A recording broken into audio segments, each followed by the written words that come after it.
Hello and welcome to another Project Falcon Punch Top 5 list. I am your host Dan, and with me today is Alex. Hello. The list for 2019, so I know we're in 2020 now, but how was 2019 for you, Alex? Had its ups and downs, not just in the gaming scene, but just in things in general. I mean, I went to Japan, so that was a defining moment of my year.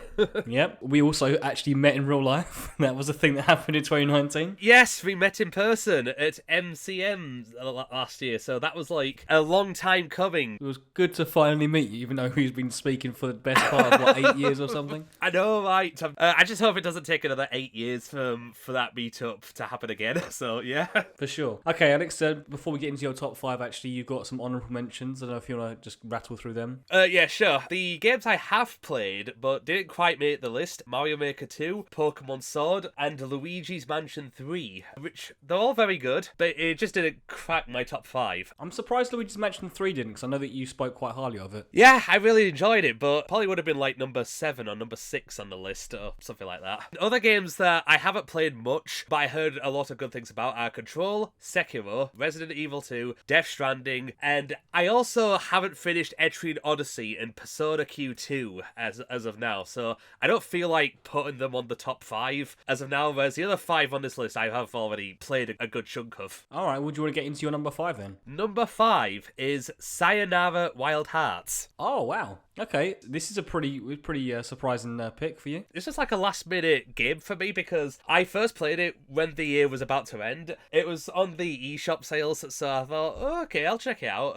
People say it's really good, and a friend of mine said it's really good. And as soon as I played it, I was hooked immediately when I played the first few levels because its presentation and style is absolutely fantastic. It blends the rhythm genre and the action genre brilliantly, and it just engrosses you into this whole experience about this girl on the motorbike. And it's got its own great soundtrack to it that you can just listen to on its own. Also one of those simple, but you know, like those indie games where it tells like a simple story, but it probably has like a bunch of layers to it. Yeah, it's an abstract story, isn't it? Exactly, it's like one of those art house stories. Sayonara Wild Hearts like wasn't very long, but it was like just as satisfying as all the other games I've played this year. I mean, I played it on the Apple Arcade because it was on the Apple Arcade actually. So I played it on my phone. Yeah, how did you find it? Yeah, I actually really liked it. I never finished it. I need to go back and finish it, but then again, my Apple Arcade subscription might have run out, the free trial.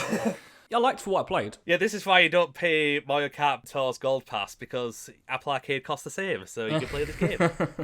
Fair enough. Okay, Alex, what have you got for number 4 then? Number 4 is YOOKA-LAYLE and the Impossible Lair. Ah, nice. Probably my biggest surprise of this year, as in 2017 when the first Yooka-Layle came out, as Banjo-Kazooie is probably my favourite game of all time, I was hyped beyond belief of the first game. I mean, hell, we even put it so high in our Switch games list a few years ago, so high up at number 2. I was that looking forward to it, and the final game wasn't bad, but you know, one of those games that deserves a "you tried" sticker, but it wasn't like amazing. But when I heard that Yooka-Layle was getting a sequel, I thought, oh, what is it? And it goes, oh, it's a 2D game. I always thought it might make a better DKC game than a Banjo game, and this is the case here. Oh yeah, for sure. Like, I've not played this game, but and it's one of those like sort of on my backlog I need to get around to actually eventually buy and play. But this definitely feels like it's a smaller scale game than the original Yooka-Layle, and it works so much better for it by the sounds of it. Yes, absolutely. The design choices in the game are very interesting to say the least. Like, it's not just your typical linear, you know, Donkey Kong Country style game where you just go from point A to point B. The levels are sort of like that, but the world design, it's like, it has a Breath of the Wild approach where you can get to the final boss as soon as you start the game, but it's absolutely difficult to do so. Yeah, one of the coolest things I've seen of it as well is that the overworld is actually like not just a map, like it's actually interactive, which is cool. And it's not just like the world design that makes it great, but also it's so full of charm with like the two leads and the writing of the other characters. It's up there with like, you know, what makes the writing of the Rare games so enjoyable, because it has like innuendos, it has some like pun humor, that sort of thing. Yeah. Yooka-Layle Impossible Lair is a massive thumbs up for me.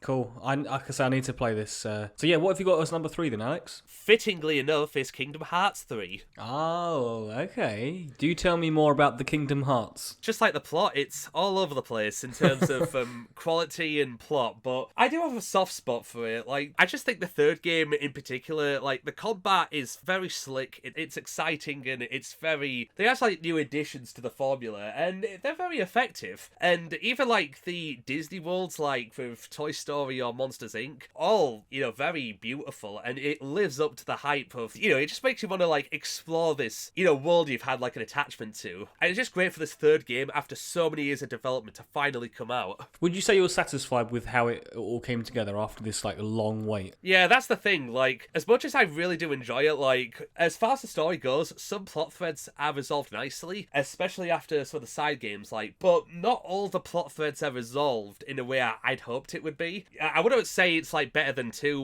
or, like, maybe 1 or 2 other ones, but it's definitely, like, up there as, like, you don't feel satisfied enough for the whole entry. Pleased that you actually eventually liked it. I've only played the beginning of Kingdom Hearts 3, but I do own it. I need to get another game, and I need to actually get round to actually play. Be prepared to laugh at some of the game's, you know, writing, because, I mean, Kingdom Hearts has some really cheesy as hell dialogue, so... I'm not a Kingdom Hearts guy. I played the 3DS game. I think I played a bit of the first game when it first came out on the PS2, but I only bought this game because I've been recommended to play it because I'm a big Pixar fan and I love Toy Story, so I'm not a biggest Disney fan, but Pixar is what I'm into, as a Hell kid yes. especially. So Toy Story is, you know, the fact they've got a big Toy Story level on this is why I wanted to buy this game. And what about the Monsters, Inc. level? Yeah, well, Monsters Inc. as well. I like Monsters Inc., so yeah, I'm interested to get around to that as well eventually. Okay, Alex, what is your number 2? Number 2 is Astral Chain. Another game I've started and not really played much of. Ooh, that's a shame because it is another winner from Platinum Games. Yes, I mean, the combat is incredibly inventive. It's the kind of combat system I haven't seen before in a game. Like, I'm not sure if it has been done before, but I haven't seen... It just leads to a bunch of diversity in the playstyles during the campaign, and, you know, it just leads to a bunch of different outcomes to how you want to tackle battles or how you want to tackle environmental hazards and so on. And that goes to the chapters, because each one has something new to overcome in the story, and even the story itself has... Each one has, like, a new sort of dilemma that makes the game more engaging to play through as it goes on. Even though it's not 60 frames per second, which I know that sounds very weird, but other Platinum games have been 60 frames per second, so it just feels so lively, whereas here it's like 30 frames per second, which isn't a deal breaker, but it's just, you do notice it after playing, say, Bayonetta or The Wonderful 101. And you have other, like, different bits to do throughout. Like, at one point you're in a motorbike, at one point you have to, like, talk to NPCs to solve, like, a mystery, and at one point you have to do stealth, which I will admit is one of the weaker parts of the game. I mean, if you're not into stealth, then there's only, like, 2 moments in the game where you have to do it. But yeah, aside from that, though, it's like, I think it mostly succeeds with what it delivers. I forgot, but I don't know, did Hideki Kamiya direct this, or? No, he didn't. I remember when I played the beginning of it, it says supervisor. He's not even a producer, really. He's basically just like he oversees that, okay, make sure that this is definitely going, you know, swimmingly in terms of development. You know, like, after playing some of the other Platinum games like Bayonetta, with how stylized they are and how robust they are, it's like, Astral Chain definitely is great in its own way. Yeah, I absolutely do recommend it. Okay, Alex, so what is your... Well, I know what your favourite game of the year is, but you please tell the good folks out there what your favourite game of 2019 is. My favourite game of 2019 is Fire Emblem 3 Houses. Getting that Byleth, whatever the... Byleth. Yeah. Yes, screw the haters. He's probably going to be fun in Smash. And anyways, Fire Emblem 3 Houses.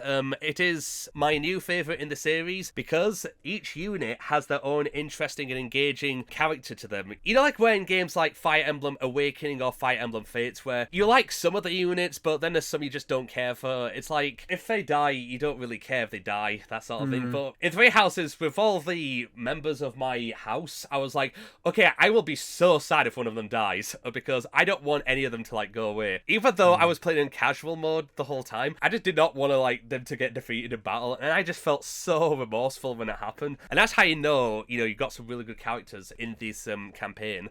I picked the Blue Lions route with Dimitri, and it's got like a bunch of really engaging characters to like chat to, not just when you do the strategy levels, but also when you explore the school grounds. You could just like chat with them, you could just sort of get to know them a bit more, increase your grade with them, your relationship grade with them, and so on. And it doesn't go overboard with like, say, the waifu stuff like Awakening or Fates, where it's like, oh, you can marry, whatever you want during the story. No, it's like, it feels more restrained, which I really enjoyed. A big issue I had with Fate is how it tried to replicate Awakening, whereas in Three Houses, it's a lot of the time it's its own thing, and I really am thankful for it. Because I know that you're a big Fire Emblem fan anyway, but like this is definitely like an expansion. This isn't just like, oh, it's another Awakening or it's another Fates. Even though I've not played this game, there's like a big emphasis on the hub area in between the battles, I guess. It isn't the first game to have big hub areas or explorable areas in between battles, because that mostly goes to Fates to an extent and Echoes, where it was all 3D. Whereas Three Houses, it's like, in a way, it's like if you blend a bit of Persona's social aspects into the Fire Emblem, and it really blends together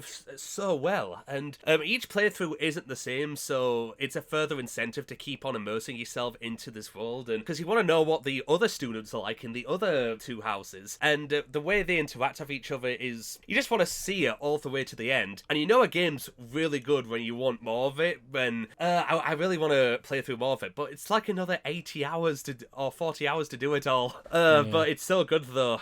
And also I'm so glad it removed Phoenix mode from Fates. I did not like that mode. What was Phoenix mode? It's basically where your units will come back as soon as they died. Whereas in casual mode, if your unit gets defeated, they don't come back to the next chapter. Phoenix mode, when they get defeated, immediately revived. And it just makes the game way too easy. Well, I think we'll wrap it up there then, Alex. Thank you once again. I wish I had more to join in with you on some of those picks, but like I say, I've not really played Kingdom Hearts 3 or Astral Chain, and I've not even touched Fire Emblem. I think most people could say that like those are pretty solid picks, because they're like some of people's favourite games of the year, I think, overall. Oh yeah, definitely. I mean, I wasn't even expecting Fire Emblem to be this good, but when I was just going through the campaign, I was so engrossed into this whole plot. And to be honest, 2019 wasn't like 2017, where every one of my top 5 is like one of my favourite games ever. I think the closest to that is maybe Fire Emblem Three Houses, where it is super good with what it does. Alright, Alex, is there anything you want to plug, perhaps, or your Twitter, or any video on YouTube? My Twitter is Caffeinated Bolt. I made a new one this year, so be sure to follow it if you want to hear updates from me. Yeah, definitely do that. Any video you want to plug? I don't know.